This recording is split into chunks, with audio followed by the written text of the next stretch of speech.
Shalom Bapak Ibu dan saudara-saudariku yang terkasih dalam Kristus.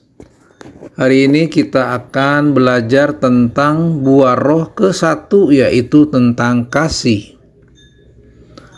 Makna kasih di dalam buah roh. Kasih adalah salah satu dari 9 aspek buah roh yang disebutkan di dalam Galatia 5 ayat 22 sampai 23. Kasih menjadi aspek pertama yang disebutkan. Ini menunjukkan bahwa kasih adalah pondasi utama dari kehidupan Kristen yang sejati. Makna kasih di dalam buah roh sangat mendalam dan mencakup berbagai aspek kehidupan, terutama hubungan kita dengan Allah dan sesama. Berikut ini adalah penjelasan tentang makna kasih di dalam konteks buah roh. Yang pertama adalah kasih agape atau cinta yang tidak bersyarat. Kasih dalam buah roh mengacu pada kasih agape, yaitu kasih yang tidak bersyarat, penuh pengorbanan dan tanpa pamrih. Ini adalah kasih yang Allah tunjukkan kepada umat-Nya, cinta yang tidak tergantung pada perbuatan atau kebaikan seseorang. Kasih agape mengajarkan kita untuk mencintai tanpa mengharapkan balasan, bahkan kepada mereka yang sulit untuk dikasihi atau yang mungkin tidak membalas kasih tersebut. Yang kedua, mengasihi seperti Kristus. Kasih dalam buah roh adalah kasih yang meneladani Kristus. Seperti Kristus mengasihi kita hingga rela berkorban, kita pun dipanggil untuk menunjukkan kasih yang sama kepada sesama. Ini berarti kita harus mau mengampuni, menerima dan memperhatikan orang lain, bahkan dalam situasi yang menantang atau menyakitkan. Yang ketiga, kasih yang aktif dan nyata. Kasih yang dimaksud bukan sekedar perasaan atau emosi atau kata-kata saja, tetapi kasih yang nyata di dalam tindakan. Ini mencakup membantu mereka yang membutuhkan, memaafkan orang yang menyakiti kita, dan menunjukkan belas kasih kepada orang-orang di sekitar kita. Kasih tersebut juga aktif dalam menjaga hubungan yang baik, merawat orang lain, dan mendahulukan kepentingan orang lain di atas kepentingan pribadi. Yang keempat, kasih sebagai dasar untuk buah roh lainnya. Kasih menjadi dasar dari semua buah roh lainnya seperti sukacita, damai sejahtera, kesabaran, kemurahan, kebaikan, kesetiaan, kelemah lembutan, dan penguasaan diri. Dengan adanya kasih, semua aspek buah roh lainnya akan lebih mudah diwujudkan. Misalnya, kesabaran muncul karena adanya kasih yang membuat kita rela menunggu atau memberikan kesempatan kepada orang lain. Damai sejahtera terwujud karena kasih menghalangi kita untuk memendam kebencian. Yang kelima, kasih sebagai bukti kehadiran Roh Kudus. Kehadiran kasih di dalam hidup seseorang adalah bukti nyata bahwa Roh Kudus bekerja di dalam dirinya. Kasih ini tidak hanya ditujukan kepada orang yang baik kepada kita, tetapi juga kepada musuh kita, seperti pada Matius 5 ayat 44. Orang yang memiliki kasih sebagai buah roh akan memancarkan sifat Kristus di dalam setiap aspek kehidupannya, baik dari perkataan, sikap, hingga keputusan. Keenam, mengatasi egoisme dan kesombongan.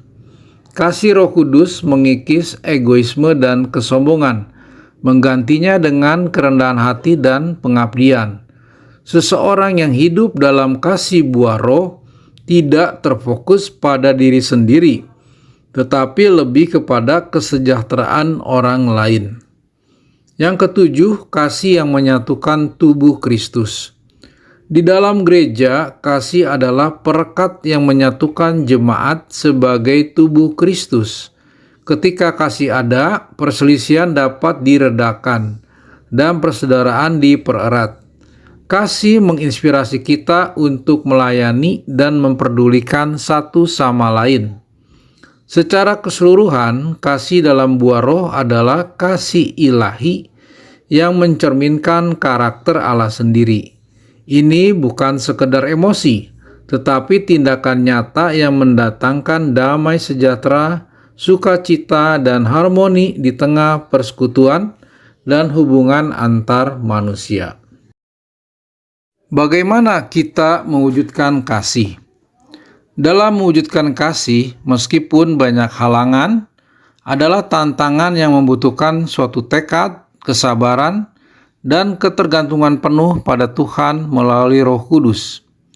Berikut ini adalah beberapa cara untuk tetap mewujudkan kasih di tengah berbagai penghalang. Yang pertama, bersandar pada Roh Kudus. Kasih yang sejati adalah buah roh, bukan hasil usaha manusia semata. Oleh karena itu, kita harus bergantung pada Roh Kudus untuk memampukan kita mengasihi meskipun ada rintangan.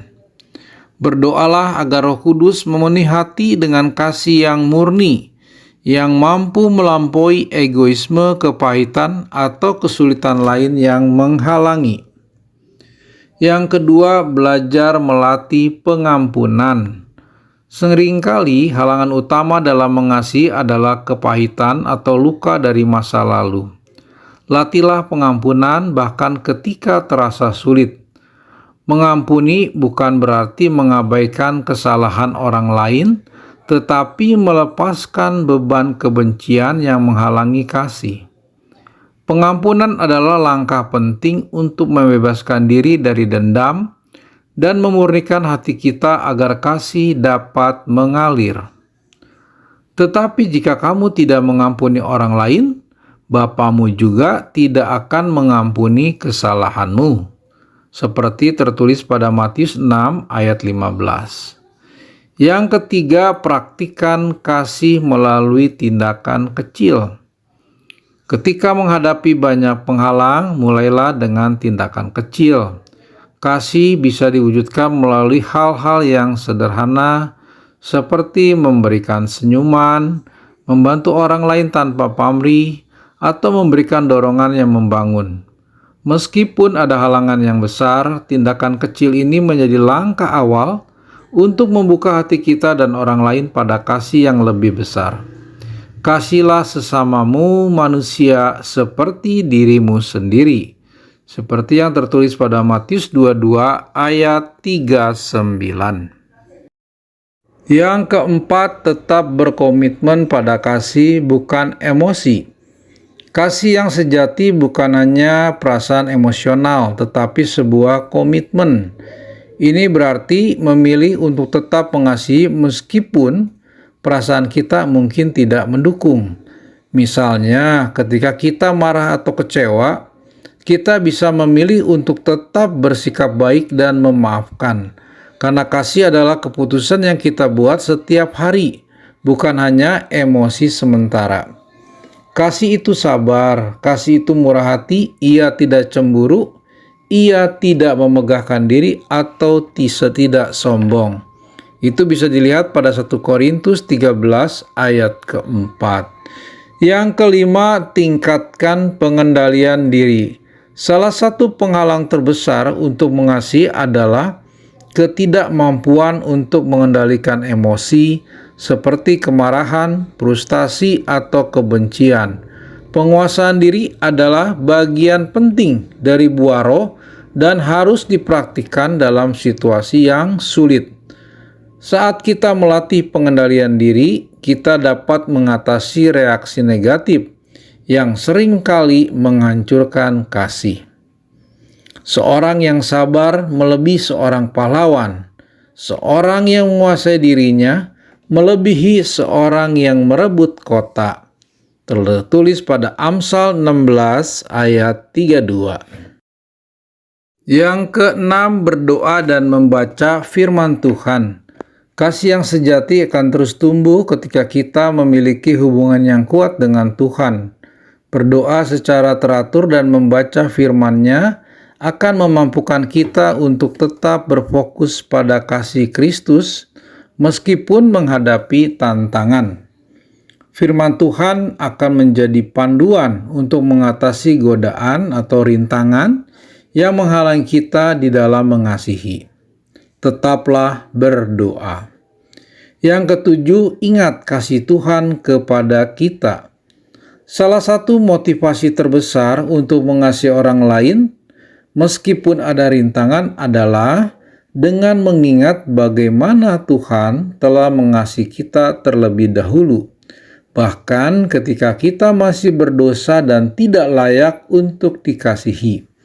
Ketika kita merenungkan kasih Tuhan yang tanpa syarat, kita dimampukan untuk menunjukkan kasih yang sama kepada orang lain. Inilah kasih itu, bukan kita yang telah mengasihi Allah, tetapi Allah yang telah mengasihi kita. 1 Yohanes 4 ayat 10. Yang kedelapan, jangan menyerah pada kasih. Di dalam menghadapi banyak penghalang, ada godaan untuk menyerah. Namun, kasih adalah panggilan kita sebagai pengikut Kristus. Tekunlah di dalam mengasihi, bahkan ketika orang lain tidak membalas kasih kita atau ketika kita merasa lelah. Kasih yang sejati tidak mudah putus asa atau menyerah. Segala sesuatu ditanggungnya, segala sesuatu dipercayainya, segala sesuatu diharapkannya, segala sesuatu sabarnya, kasih tidak berkesudahan. Siapa saja tokoh teladan kasih di dalam Alkitab? Kita ambil beberapa tokoh. Dari Perjanjian Lama adalah Daud. Bagaimana kita bisa melihat Daud mengungkapkan rasa kasihnya kepada Allah lewat mazmurnya. Dan keberanian Daud menghadapi Goliat menandakan bahwa dia percaya akan kasih Allah kepadanya. Yang kedua adalah Tuhan Yesus. Tuhan Yesus adalah kasih sempurna dari Allah Bapa yang diberikan kepada manusia untuk menyelamatkan manusia dari dosa. Yang ketiga adalah Stefanus. Yang kita ketahui Stefanus adalah murid yang diangkat oleh para rasul untuk melayani jemaat.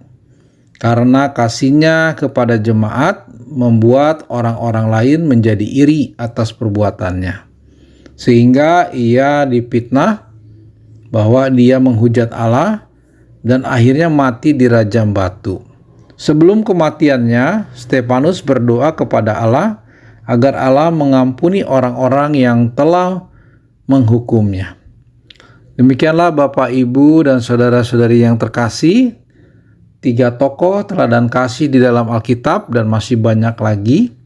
Semoga ini bermanfaat bagi kita semua dan menginspirasi untuk mewujudkan kasih kepada sesama dan kepada Tuhan.